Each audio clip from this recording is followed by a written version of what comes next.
पहली बार है कि ਜਿਹੜੇ ਮੁੱਖ ਮੰਤਰੀ ਸਾਹਿਬ ਦਾ ਦਫ਼ਤਰ ਹੈ ਰਾਤ 12-1 ਵਜੇ ਤੱਕ ਕੰਮ ਕਰਦਾ ਵੀ ਉੱਥੇ ਵਿਖਾਈ ਦਿੰਦਾ ਹੈ। ਸੋ ਪੰਜਾਬ ਲਈ ਚੰਗੇ ਦਿਨਾਂ ਦੀ ਇੱਕ ਆਸ ਹੈ। ਕਿਰਨ ਬਣ ਕੇ ਆਏ ਨੇ ਸਾਡੇ ਮੁੱਖ ਮੰਤਰੀ। ਆਸ ਕਰਦੇ ਹਾਂ ਕਿ ਇਹ ਦਿਨ ਦੁੱਗਣੀ ਤੇ ਰਾਤ ਚੌਗੁਣੀ ਤਰੱਕੀ ਕਰੇਗਾ ਪੰਜਾਬ।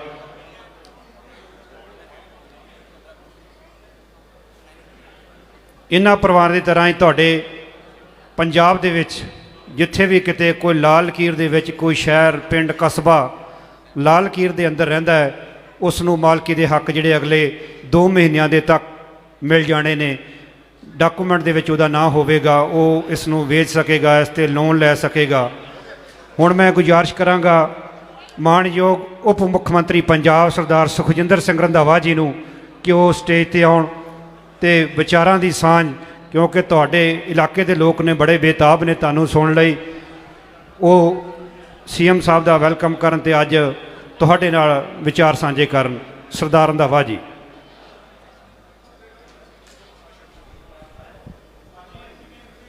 ਮਾਨਯੋਗ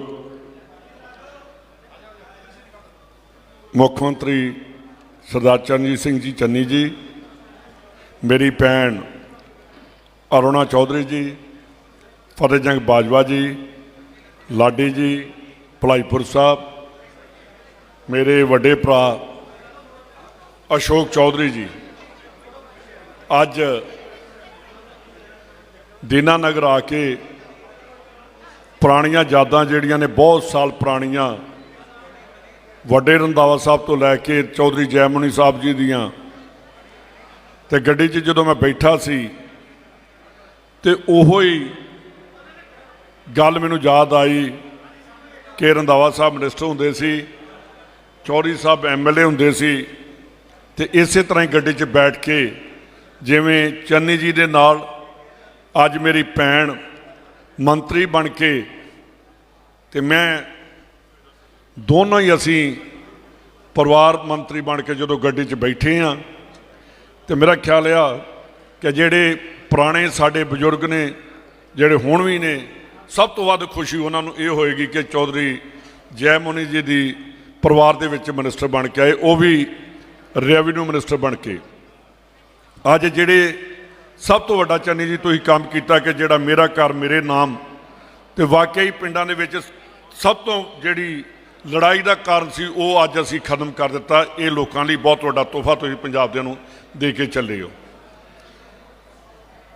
ਪਾਰਟੀਆਂ ਬਹੁਤ, ਅਕਾਲੀ ਦਲ ਜਾਂ ਆਮ ਆਦਮੀ ਪਾਰਟੀ ਬੜੇ ਲੈਕਚਰਬਾਜ਼ੀਆਂ ਕਰ ਰਹੀ ਆ, ਤੇ ਸਭ ਤੋਂ ਵੱਧ ਜੇ ਕੋਈ ਨਾਪਾਕ ਪੰਜਾਬ ਦੇ ਵਿੱਚ ਗੱਠ ਜੋੜਿਆ ਤੇ ਅਕਾਲੀ ਦਲ ਬਹੁਜਨ ਸਮਾਜ ਪਾਰਟੀ ਦਾ। ਅਕਾਲੀ ਦਲ ਬਹੁਜਨ ਸਮਾਜ ਪਾਰਟੀ ਇੱਕ ਕਮਿਊਨਲ ਲਾਈਨਾਂ 'ਤੇ ਖੜੀ ਆ। ਪਹਿਲਾਂ BJP ਅਕਾਲੀ ਦਲ ਦਾ ਸੀਗਾ, ਤੇ ਹੁਣ ਇਹਨਾਂ ਨੇ ਬਹੁਜਨ ਸਮਾਜ ਪਾਰਟੀ ਨਾਲ ਕਰਕੇ, ਤੇ ਅੱਜ BJP ਜਿਹੜੀ ਕਹਿੰਦੀ ਸੀ ਕਿ ਸਾਡਾ ਅਕਾਲੀ ਦਲ ਤੇ BJP ਕਹਿੰਦੇ ਸਾਡਾ 9 ਮਾਸ ਦਾ ਰਿਸ਼ਤਾ, ਇੱਕ ਇਹ ਰਿਸ਼ਤਾ ਨਹੀਂ ਸੀ, ਇਹ ਹਿੰਦੁਸਤਾਨ ਤੇ ਪੰਜਾਬ ਦੀ ਬਰਬਾਦੀ ਦਾ ਰਿਸ਼ਤਾ ਸੀਗਾ। ਅਸੀਂ ਆ ਬਾਰਡਰ ਤੇ ਬੈਠੇ ਹਾਂ।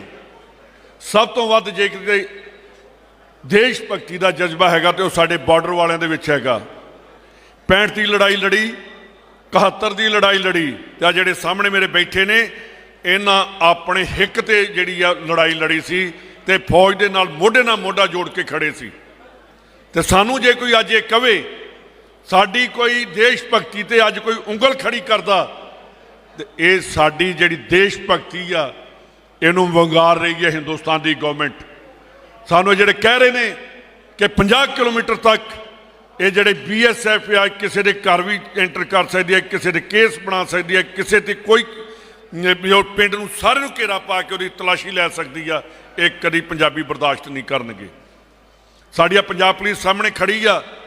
ਮੈਂ ਕੇਂਦਰ ਦੀ ਸਰਕਾਰ ਨੂੰ ਪੁੱਛਣਾ ਚਾਹੁੰਦਾ ਕਿ ਤੁਸੀਂ JNK ਦੇ ਵਿੱਚ ਟੋਟੇ ਕਰ ਦਿੱਤੇ ਨੇ, ਕਿਤੇ ਤੁਸੀਂ ਬਣਾ ਦਿੱਤਾ ਉਹਨੂੰ ਡਿਊਟੀ ਬਣਾ ਦਿੱਤਾ, ਕਿਸੇ ਨੂੰ ਲੈਫਟੀਨੈਂਟ ਗਵਰਨਰ ਲਾ ਦਿੱਤਾ, ਤੇ ਤੁਹਾਡੇ ਕੋਲ ਉੱਥੋਂ ਦਾ ਅੱਤਵਾਦ ਖਤਮ ਨਹੀਂ ਹੋਇਆ। ਤੇ ਇਹਨਾਂ ਪੰਜਾਬੀ ਜਿਹੜੀ ਸਾਹਮਣੇ ਮੇਰੀ ਫੋਰਸ ਖੜੀ ਆ, ਇਹਨਾਂ ਨੇ ਅੱਤਵਾਦ ਜਿਹੜਾ ਕਹਿੰਦੇ ਸੀ ਕਿ ਹਿੰਦੁਸਤਾਨ 'ਚੋਂ ਖਤਮ ਨਹੀਂ ਪੰਜਾਬ 'ਚ ਹੋ ਸਕਦਾ, ਇਹਨਾਂ ਜਵਾਨਾਂ ਨੇ ਅੱਤਵਾਦ ਪੰਜਾਬ ਦਾ ਖਤਮ ਕਰਕੇ ਸਭ ਤੋਂ शांति वाला सूबा बनाया तो पंजाब इन्हां जवानों ने बनाया। तो अज जे असीं कहीए कि इन्हां दी देश भगती ते उंगल कोई खड़ी करेगा, मैं तो होम मिनिस्टर रहिंदा इन्हां दी देश भगती ते उंगल खड़ी नहीं होण देवांगा। जे हिंदुस्तान की सब तो वधिया फोर्स है तो पंजाब पुलिस आ, और पंजाब पुलिस जिहड़ी डट के जिहड़ी लोकां दे नाल खड़ी आ। मैं एक बेनती करनी चाहुंदा अपने पुलिस डिपार्टमेंट नूं भी, चन्नी जी तुहाडे बड़े क्लीयर कट ऑर्डर्स ने, कोई लीडर, कोई पुलिस वाला, कोई गैंगस्टर, कोई नशा वेचण वाला जे सानू पता लग गया तो उन्होंने बख्शिया नहीं जाएगा। उस ही थाने च जाके उत्थे ही परचा दिता जाएगा। ये सारे जने एक तुहानू ही मैं बेनती करदा कि तगड़े होके ये दो चीज़ां आपां खत्म करके पंजाब दा नशा खत्म करके ते पंजाब दी जवानी बाजू। जिहड़ा साडे ते इल्जाम लगदा कि पंजाब च सब तो वध नशा, मैं चैलेंज करदा गवर्नमेंट ऑफ इंडिया नूं, पंजाब च असीं किते 2 किलो 10 किलो 15 किलो 50 किलो तक फड़ी गई होएगी हुण तक। तो जो बाहरली जड़ियाँ पोर्ट ने कदों 3000 किलो फड़ते हैं, कदे 250 किलो फड़ते हैं, कभी 500 किलो फड़ते हैं। तो सानू तो इन्होंने उतों पंजाब की सप्लाई जी हिंदुस्तान तो पंजाब के सानू बाकी जोड़े सूबे ने इन्हों पर भी चैक रखना पेगा। चन्नी जी इन्होंने कहा कि BSF 50 किलोमीटर तक भेजांगे।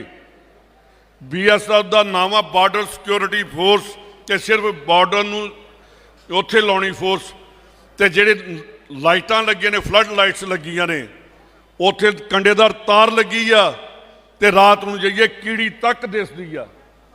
तो उत्थों दे रोक नहीं सके अज तक ड्रोन, उत्थों रोक नहीं सके जी उत्थे हैरोइन आउंदी आ, उत्थों रोक नहीं सके अज तक जिहड़ा उत्थे असला आउंदा।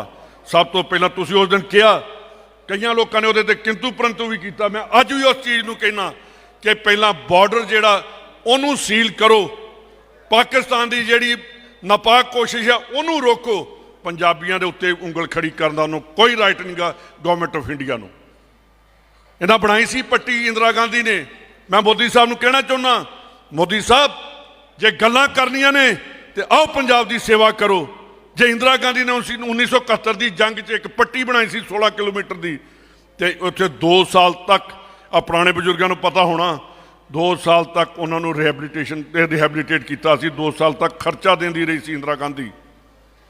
इंदिरा गांधी उन्हें यह भी किया कि जोड़े मुलाजम आउणगे 16 किलोमीटर उन्होंने A क्लास सिटी का जोड़ा अलाउंस दिता जाएगा। तो इन्हें तो आउंदे ही मोदी ने पहला यह काम किया, जी बॉर्डर एरिया डिवेलपमेंट प्रोग्राम सीगा साडा BADP जिन्होंने कहिंदे आ, वो 100% डॉक्टर मनमोहन सिंह होरी भेजते सी। मोदी ने सब तो पहलों आण के किया 60-40 की रेशो की, पहले वो ही साडा पूरा कर दे। बॉर्डर जोड़ा इंटरनेशनल बॉर्डर आ इधर तो ध्यान दवो। जे लड़ाई लगती है सब तो वध, जे लड़ाई लगती है तो पाकिस्तान जो पैंदा उदों पंजाब दे विच सब तो वध लड़ाई लगती है। ये बॉर्डर सब तो ज़्यादा औखे होंदे ने। तो जे पंजाब का नुकसान होया तो आज़ादी वेले भी साडा नुकसान होया। रावी दरिया लाशा ना भर गया सी जो हिंदुस्तान ते पाकिस्तान की वंड होई। मोदी साहब होर किसी सूबे ने ये नहीं संताप भोगिया, असी अपने ते भोगिया। अपन जमीनां जायदाद अपने घर पाकिस्तान च छड्ड के आए हैं, तो सानू मजबूर ना करो कि सानू इत्थे 2 नंबर के शहरी ना बनाओ। मैं याद कराना चाहुंदा, मोदी साहब पोर्ट ब्लेयर जाओ, जिन्हों काला पानी कहा जाता सी, वो जेल नहीं, वो तसीहा घर बनाया सी पंजाबियों नूं। तसीहा ये हिंदुस्तान का इतिहास खत्म करना चाहते हैं। गोलियां जिथे लगियां, जिस खूह दे विच लोकां ने छाला मार के अपनी जानां दे दित्तियां, अज उस खूह नूं रेनोवेट कर दिता।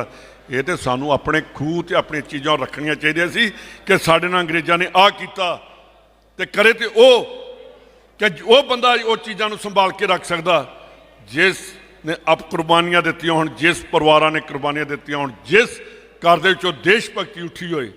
तो BJP का कोई लीडर उत्थे दा मंत्री खड़ा होकर दस दे, गवर्नमेंट ऑफ इंडिया बांह खड़ी करके दसन कि किस दे परिवार ने आज़ादी दे विच उत्थे हिस्सा लिया। मैं छोटी जी गल दस के बैठना, मैं ननकाना साहब गया तो उस वेले कैप्टन साहब मुख्य मंत्री सीगे ते सोने की पालकी लैके गए।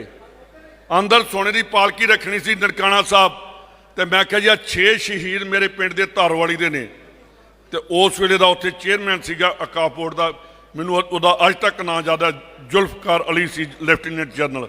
ਕਹਿੰਦਾ ਸਰਦਾਰ ਸਾਹਿਬ ਜਿਹੜੀ ਅੰਦਰ ਪਾਲਕੀ ਅੱਜ ਪੱਟ ਕੇ ਤੋੜ ਕੇ ਸੁੱਟਣ ਲੱਗੇ ਹੋ ਤੇ ਉੱਥੇ ਸੋਨੇ ਦੀ ਲਾਉਣ ਲੱਗੇ ਹੋ, ਕਹਿੰਦਾ ਆਪਣਾ ਇਤਿਹਾਸ ਖਤਮ ਕਰਕੇ ਜਾਣ ਲੱਗੇ ਹੋ।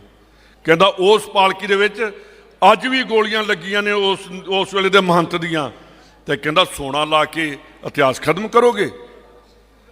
ਕਹਿੰਦਾ ਲੋਕ ਯਾਦ ਕਰਨਗੇ ਇੱਥੇ ਗੋਲੀ ਲੱਗੀ ਸੀ ਤੇ ਉਹਨੂੰ ਸ਼ਹੀਦ ਲਛਮਣ ਸਿੰਘ ਨੂੰ ਗੋਲੀ ਇੱਥੇ ਵੱਜੀ ਸੀ। ਤੇ ਅਸੀਂ ਤੇ ਜਲਿਆਂਵਾਲੇ ਬਾਗ ਨੂੰ ਵੀ ਇਹੋ ਜਿਹਾ ਰੈਨੋਵੇਟ ਕਰਤਾ, ਆਪਣੀ ਸ਼ਹਾਦਤ ਹੀ ਅਸੀਂ ਖਤਮ ਕਰ ਰਹੇ ਹਾਂ। ਪੰਜਾਬੀਓ, ਚੰਨੀ ਸਾਹਿਬ ਬਣੇ ਨੇ, ਤੁਹਾਡੇ ਨਾਲ ਜਿਹੜੇ ਵਾਅਦੇ ਕੀਤੇ ਅਸੀਂ ਪੂਰੇ ਵੀ ਕਰਨੇ ਆ। ਇਹ ਨਸ਼ੇ ਦੇ ਸੁਦਾਗਰਾਂ ਦੀ ਨਕੇਲ ਵੀ ਕੱਸਣੀ ਔਰ ਕੱਸ ਰਹੇ ਆ। ਜਿਨ੍ਹਾਂ ਨੇ ਬੇਅਦਬੀ ਕੀਤੀ ਉਹਨਾਂ ਨੂੰ ਵੀ ਅਸੀਂ ਲੋਕਾਂ ਦੇ ਸਾਹਮਣੇ ਖੜਾ ਕਰਨਾ। ਤੁਸੀਂ ਕਹਿੰਦੇ ਹੋ ਨਾ ਕਿ ਦਿਨ ਘੱਟ ਨੇ ਜੀ, ਇੰਨੇ ਮਹੀਨੇ ਰਹਿ ਗਏ, ਤੇ ਜੇ ਸਰਕਾਰਾਂ ਕੰਮ ਕਰਨ ਤੇ ਆ ਜਾਣ ਤੇ ਇੱਕ ਦਿਨ ਵੀ ਬਹੁਤ ਹੁੰਦਾ, ਇੱਕ ਦਿਨ 'ਚ ਕਟਹਿਰੇ 'ਚ ਖੜੇ ਕਰ ਦਈਦਾ। ਤਗੜੇ ਹੋਵੋ, ਲੜਾਈਆਂ ਲੜੀਆਂ ਆਪਾਂ ਇਸੇ ਜਿੱਥੇ ਆਪਾਂ ਬੈਠੇ ਹਾਂ, ਇੱਥੇ ਹੀ ਮਹਾਰਾਜਾ ਰਣਜੀਤ ਸਿੰਘ ਆਉਂਦਾ ਹੁੰਦਾ ਸੀ ਆਪਣੀ ਗਰਮੀਆਂ ਦੇ ਦਿਨਾਂ 'ਚ। ਮਹਾਰਾਜਾ ਰਣਜੀਤ ਸਿੰਘ ਨੇ ਜਿੱਥੇ ਅਫਗਾਨਿਸਤਾਨ 'ਚ ਅੱਜ ਤੱਕ ਕੋਈ ਝੰਡਾ ਨਹੀਂ ਚੜਾ ਸਕਿਆ, ਉੱਥੇ ਹਰੀ ਸਿੰਘ ਨਲੂਏ ਨੇ ਜਾ ਕੇ ਮਹਾਰਾਜਾ ਰਣਜੀਤ ਸਿੰਘ ਨੇ ਅਫਗਾਨਿਸਤਾਨ ਤੇ ਰਾਜ ਕੀਤਾ ਸੀ, ਜਿੱਥੇ ਅਮਰੀਕਾ ਛੱਡ ਕੇ ਦੌੜ ਗਿਆ। ਪੰਜਾਬੀ ਕਦੀ ਪਿੱਠ ਦੇ ਕੇ ਨਹੀਂ ਦੌੜਦੇ, ਪੰਜਾਬੀ ਹਮੇਸ਼ਾ ਹੀ ਆਪਣੀ ਛਾਤੀ ਡਾ ਕੇ ਲੜਾਈਆਂ ਲੜਦੇ ਨੇ। ਆਪਾਂ ਜਿਹੜਾ ਕੋਈ ਕਹਿੰਦਾ, ਮੈਂ ਇਹ ਨਹੀਂ ਕਹਿੰਦਾ ਦਿੱਲੀ ਮਾਡਲ, ਜਿਹੜਾ ਮਾਡਲ ਚੰਨੀ ਸਾਹਿਬ ਜਿਹੜੇ ਤੁਸੀਂ ਫੈਸਲੇ ਕਰ ਦਿੱਤੇ ਨੇ, ਦਿੱਲੀ ਦੁੱਲੀ ਮਾਡਲ ਤੇ ਰਹਿ ਗਿਆ, ਪਾਣੀ 'ਚ ਹੀ ਰਹੇਗਾ, ਉੱਥੇ ਕਿਤੇ ਰੁੜ ਗਿਆ। ਇਹਨਾਂ ਚੀਜ਼ਾਂ ਨੂੰ ਇੰਪਲੀਮੈਂਟ ਵੀ ਕਰ ਦਿੱਤਾ ਤੁਸੀਂ। ਬਿਜਲੀ ਦੇ ਬਿੱਲ ਜਿਹੜੇ ਸੀ, ਜਿਹੜੇ ਡਿਫਾਲਟਰ ਸੀਗੇ, ਉਹਨਾਂ ਦੇ ਖਤਮ ਕੀਤੇ। ਵਾਕਈ ਤੁਹਾਡਾ ਧੰਨਵਾਦ ਕਰਦਾ ਕਿ ਉਹ ਲੋਕਾਂ ਨੇ ਬਹੁਤ ਐਪਰੀਸ਼ੀਏਟ ਕੀਤਾ ਕਿ ਜਿਨ੍ਹਾਂ ਬੰਦਿਆਂ ਦੇ ਬਿਜਲੀ ਦੇ ਡਿਫਾਲਟਰ ਸੀਗੇ ਉਹਨਾਂ ਦੇ ਬਿੱਲ ਮਾਫ, ਤੇ ਨਾਲ ਹੀ ਜਿਨ੍ਹਾਂ ਦੇ ਕਨੈਕਸ਼ਨ ਕੱਢ ਦਿੱਤੇ ਉਹਨਾਂ ਦੇ ਕਨੈਕਸ਼ਨ ਜਿਹੜੇ ਦਿੱਤੇ ਨੇ। ਵਾਕਈ ਜਦੋਂ ਜਾਈਦਾ ਸੀ ਉਹ 10-15 ਘਰ ਜ਼ਰੂਰ ਸਾਡੇ ਖੜੇ ਹੋ ਜਾਂਦੇ ਸੀ। ਤੇ ਇਹ ਕੀ ਕਹਿੰਦਾ ਕੇਜਰੀਵਾਲ, ਕਹਿੰਦਾ ਜੀ ਮੈਂ ਦਿੱਲੀ ਮਾਡਲ ਲੈ ਕੇ ਆਊਂਗਾ। ਮੈਂ ਜਿਹੜੀ ਹਸਪੀਟਲਾਂ ਦੀ ਆ, ਤੇ ਮੈਂ ਪੁੱਛਣਾ ਚਾਹੁੰਦਾ ਕਿ ਤੇਰੇ ਕੋਲ ਤੇ ਕਰੋਨਾ 'ਚ ਤੇ ਅਸੀਂ ਠੀਕ ਕਰਦੇ ਰਹੇ ਹਾਂ, ਸਾਰਾ ਦਿੱਲੀ ਦਾ ਮਰੀਜ਼ ਤੇ ਕਰੋਨਾ ਦਾ ਪੰਜਾਬ 'ਚ ਆਇਆ, ਉਦੋਂ ਦੇ ਕੁਝ ਕਰ ਨਹੀਂ ਸਕੇ। ਤਾਂ ਇਸ ਕਰਕੇ ਜਿਹੜੇ ਝੂਠ ਤੇ ਵਧੀਆ ਲੈਕਚਰ ਕਰਦੇ, ਉਹ ਲੈਕਚਰ ਨਾ ਸੁਣੋ। ਆਪਣਾ ਪੰਜਾਬ ਪ੍ਰਕਾਸ਼ ਸਿੰਘ ਬਾਦਲ ਨੇ 25 ਸਾਲ ਰਾਜ ਕਰਕੇ ਤੇ ਅੱਜ ਜੇ ਕੋਈ ਗੱਲ ਕਰਦਾ ਤੇ ਵਾਕਿਆ ਬੜਾ ਅਫਸੋਸ ਹੁੰਦਾ। ਐਰਕਾਂ ਦੇ ਸੈਸ਼ਨ 'ਚ ਮੈਂ ਲੈ ਕੇ ਆਉਣਾ ਕਿ ਸਰਦਾਰ ਬਾਦਲ ਸਾਹਿਬ ਨੇ ਕੈਦ ਕਿੰਨੀ ਕੁ ਕੱਟੀ ਹੈ ਵੀ ਤੁਹਾਨੂੰ ਮੈਂ ਦੱਸ ਦੇਣਾ। ਜਿਹੜੇ ਪੁਰਾਣੇ ਕਹਿੰਦੇ ਨੇ ਅਕਾਲੀ ਦਲ ਦਿਸਦਾ, ਬਾਦਲ ਦੀ ਕੁਰਬਾਨੀ ਬੜੀ ਹੈ, ਤੁਹਾਨੂੰ ਪਤਾ ਲੱਗ ਜੂ ਵੱਡੇ ਬਾਦਲ ਸਾਹਿਬ ਨੇ ਕਿੰਨੀ ਕੁ ਕੈਦ ਕੱਟੀ ਆ। ਉਹ ਜਿਹੜਾ ਗੁਰੂ ਨੂੰ ਲੁੱਟ ਕੇ ਖਾ ਗਿਆ ਤੇ ਉਹ ਤੁਹਾਨੂੰ ਸਾਨੂੰ ਕਿਉਂ ਨਹੀਂ ਲੁੱਟੇਗਾ। ਤਕੜੇ ਹੋਵੋ, ਇਹਨਾਂ ਠੱਗਾਂ ਕੋਲੋਂ ਪੰਜਾਬ ਬਚਾਉਣਾ ਆਪਾਂ ਸਾਰਿਆਂ ਰਲ ਕੇ। ਮੈਂ ਅਰੁਣਾ ਜੀ ਇੱਥੇ ਜਦੋਂ ਛੋਟੇ ਹੋਈਦਾ ਸੀ ਤੁਹਾਡੇ ਇੱਥੇ ਆਈਦਾ ਸੀ, ਤੇ ਵਾਕਿਆ ਹੀ ਚੌਧਰੀ ਜੈਮਨੀ ਜੀ ਵਰਗਾ ਤੇ ਚੌਧਰੀ ਸੁੰਦਰ ਸਿੰਘ ਤੇ ਰੰਧਾਵਾ ਸਾਹਿਬ, ਤਿੰਨਾਂ ਦਾ ਪੱਕਾ ਜਰਾਨਾ ਹੁੰਦਾ ਸੀ। ਤਿੰਨੇ ਹੀ ਇਕੱਠੇ ਰਹਿੰਦੇ ਹੁੰਦੇ ਸੀ। ਜੇ MLA ਸੀਗੇ ਤੇ ਤਿੰਨਾਂ ਨੇ ਬੱਸ 'ਚ ਇਕੱਠੇ ਬੈਠ ਕੇ ਇਹਨਾਂ ਗੁਰਦਾਸਪੁਰੋਂ ਬੈਠਣਾ ਤੇ ਰੰਧਾਵਾ ਸਾਹਿਬ ਨੇ ਬਟਾਲੇ ਤੋਂ ਬੈਠਣਾ, ਤਿੰਨੇ ਇਕੱਠੇ ਜਾਂਦੇ ਨੇ। ਤੇ ਜੇ ਰੰਧਾਵਾ ਸਾਹਿਬ ਮਿਨਿਸਟਰ ਬਣੇ ਤੇ ਤਿੰਨੇ ਇੱਕੋ ਗੱਡੀ 'ਚ ਚੰਡੀਗੜ੍ਹੋਂ ਵੀ ਆਉਣਾ ਤੇ ਇੱਥੋਂ ਵੀ ਉੱਥੇ ਜਾਣਾ। ਤੇ ਅੱਜ ਚੰਨੀ ਸਾਹਿਬ ਅਸੀਂ ਫੇਰ ਅੱਜ ਜਦੋਂ ਬੈਠੇ ਹਾਂ ਤੁਹਾਡੇ ਨਾਲ, ਤੇ ਮੈਂ ਆਪਣੇ ਆਪ ਨੂੰ ਬੜਾ ਮਾਣ ਮਹਿਸੂਸ ਕੀਤਾ ਕਿ ਸਾਡੇ ਬਜ਼ੁਰਗਾਂ ਦੀ ਉਹ ਯਾਦ ਫੇਰ ਸਾਨੂੰ ਤਾਜ਼ਾ ਹੋਈ। ਜਿਹੜੇ ਪਰਿਵਾਰ ਜਿਨ੍ਹਾਂ ਕੁਰਬਾਨੀਆਂ ਕੀਤੀਆਂ ਜਾਂ ਜਿਨ੍ਹਾਂ ਦੇ ਵਿੱਚ ਆਪਣੇ ਇਲਾਕੇ ਦੀ ਸੇਵਾ ਕਰਨ ਦਾ ਜਜ਼ਬਾ ਹੁੰਦਾ, ਤੇ ਮੇਰੀ ਭੈਣ 'ਚ ਮੇਰੇ ਨਾਲੋਂ ਵੀ ਜ਼ਿਆਦਾ, ਔਰ ਜਿਹੜੇ ਸਟੈਂਡ ਤੇ ਇਹ ਪਰਿਵਾਰ ਖਲੋ ਗਿਆ ਕਦੀ ਪਿੱਛੇ ਨਹੀਂ ਹਟਿਆ। ਔਰ ਸਭ ਤੋਂ ਵੱਡੀ ਗੱਲ ਆ ਕਿ ਅੱਜ ਕਿਸੇ ਨੂੰ ਟਿਕਟ MC ਦੀ ਨਾ ਦਈਏ ਤੇ ਉਹ ਪਾਰਟੀ ਛੱਡ ਜਾਂਦਾ। ਤੇ ਚੌਧਰੀ ਸਾਹਿਬ ਨੂੰ ਕਾਂਗਰਸ ਦੇ MLA ਦੀ ਸਿਟਿੰਗ MLA ਨੂੰ ਟਿਕਟ ਨਹੀਂ ਸੀ ਮਿਲੀ, ਇਹਨਾਂ ਨੇ ਚੁੱਪ ਕਰਕੇ ਕਹਿੰਦੇ ਮੈਂ ਕਾਂਗਰਸੀ ਹਾਂ, ਮੈਂ MLA ਨਹੀਂ। ਤੇ ਚੌਧਰੀ ਸਾਹਿਬ ਉਸੇ ਹੀ ਕਾਂਗਰਸ ਦੇ ਵਿੱਚ ਰਹੇ। ਤੇ ਅੱਜ ਉਸ ਚੀਜ਼ ਦਾ ਜਿਹੜਾ ਅਸ਼ੋਕ ਜੀ ਉਹਨਾਂ ਦੀ ਜਿਹੜੀ ਕੁਰਬਾਨੀ ਅੱਜ ਮੇਰੀ ਭੈਣ ਚੌਧਰੀ ਜੈਮੁਨੀ ਕਰਕੇ ਮਿਨਿਸਟਰ ਬਣ ਕੇ ਬੈਠੀ ਆ। ਤੇ ਜੇ ਕਿਤੇ ਉਸ ਵੇਲੇ ਚੌਧਰੀ ਸਾਹਿਬ ਪਾਰਟੀ ਛੱਡ ਦਿੰਦੇ ਤੇ ਆਪਾਂ ਕਿਤੇ ਮੂੰਹ ਦੇਣ ਜੋਗੇ ਨਹੀਂ ਸੀ ਰਹਿਣਾ।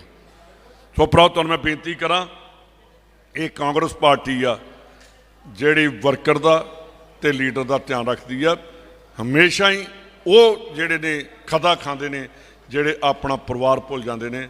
ਮੈਂ ਅਰੁਣਾ ਜੀ ਵੱਲੋਂ ਖਾਸ ਕਰਕੇ ਤੁਸੀਂ ਜਿਹੜੇ ਬੈਠੇ, ਮੇਰੇ ਸਾਰੇ ਪੁਰਾਣੇ, ਮੇਰੇ ਖਿਆਲ ਕੋਈ ਤੀਜੀ ਪੀੜ੍ਹੀ, ਕੋਈ ਦੂਜੀ, ਕੋਈ ਚੌਥੀ ਵੀ ਚੱਲ ਪਈ ਆ ਤੇ ਕਈਆਂ ਦੀ ਪੰਜਵੀਂ ਵੀ ਚੱਲ ਪਈ ਜੇ, ਗਾਂ 5-5 7-7 ਸਾਲ ਦੇ ਪੋਤਰੇ ਵੀ ਆ ਗਏ ਨੇ। ਕਿ ਤੁਹਾਡਾ ਅਸੀਂ ਦੋਵੇਂ ਪਰਿਵਾਰ ਕਦੀ ਨਹੀਂ ਦੇਣ ਦੇ ਸਕਦੇ ਜੋ ਤੁਸੀਂ ਲੋਕਾਂ ਨੇ ਸਾਥ ਦਿੱਤਾ, ਜੋ ਤੁਸੀਂ ਚੌਧਰੀ ਸਾਹਿਬ ਦੇ ਪਰਿਵਾਰ ਨੂੰ ਇੱਥੇ ਪਿਆਰ ਦਿੱਤਾ। ਇਹ ਬਹੁਤ ਵੱਡੀ ਗੱਲ ਹੈ, ਬਹੁਤ ਘੱਟ ਲੀਡਰਾਂ ਨੂੰ ਮਿਲਦਾ। ਮੈਂ ਚੰਨੀ ਸਾਹਿਬ ਤੁਹਾਡਾ ਇੱਥੇ ਪਹਿਲੀ ਵਾਰ ਸਾਡੇ ਜ਼ਿਲ੍ਹੇ 'ਤੇ ਆਉਣ 'ਤੇ ਆਉਂਦੇ ਤਾਂ ਤੁਸੀਂ ਪਹਿਲਾਂ ਵੀ ਰਹੇ ਹੋ, ਮੁੱਖ ਮੰਤਰੀ ਬਣ ਕੇ ਤੁਸੀਂ ਪਹਿਲੀ ਵਾਰ ਆਏ ਹੋ ਔਰ ਮੈਂ ਤਹਿ ਦਿਲੋਂ ਦਿਲ ਦੀਆਂ ਗਹਿਰਾਈਆਂ ਤੋਂ ਤੁਹਾਡਾ ਧੰਨਵਾਦ ਕਰਦਾ ਔਰ ਆਸ ਕਰਦਾ ਕਿ ਜਿਸ ਤਰੀਕੇ ਦੇ ਨਾਲ ਤੁਸੀਂ ਚੱਲੇ ਹੋ, ਤੇ ਮੈਂ ਵੀ ਤੁਹਾਨੂੰ ਕਈ ਵਾਰੀ ਕਿਹਾ ਕਿ ਥੋੜ੍ਹਾ ਜਿਹਾ ਆਰਾਮ ਕਰ ਲਿਆ ਕਰੋ, ਤੇ ਜਿਸ ਤਰੀਕੇ ਨਾਲ ਚੱਲੇ ਆ ਤੇ ਪੰਜਾਬ ਨੂੰ ਆਪਾਂ ਤਰੱਕੀ ਦੀ ਬੁਲੰਦੀਆਂ 'ਤੇ ਲੈ ਕੇ ਜਾਵਾਂਗੇ। ਬਹੁਤ ਬਹੁਤ ਤੁਹਾਡਾ ਧੰਨਵਾਦ। ਜੈ ਹਿੰਦ। ਧੰਨਵਾਦ ਹੈ ਉਪ ਮੁੱਖ ਮੰਤਰੀ ਸਰਦਾਰ ਸੁਖਜਿੰਦਰ ਸਿੰਘ ਰੰਧਾਵਾ ਜੀ ਦਾ, ਜਿਨ੍ਹਾਂ ਨੇ ਬੜੇ ਸਪਸ਼ਟ ਸ਼ਬਦਾਂ ਦੇ ਵਿੱਚ ਪੰਜਾਬ ਉੱਤੇ ਜਿਹੜਾ ਸੰਕਟ ਮੰਡਰਾ ਰਿਹਾ ਉਸ ਬਾਰੇ ਆਪਣੇ ਵਿਚਾਰ ਰੱਖੇ ਨੇ।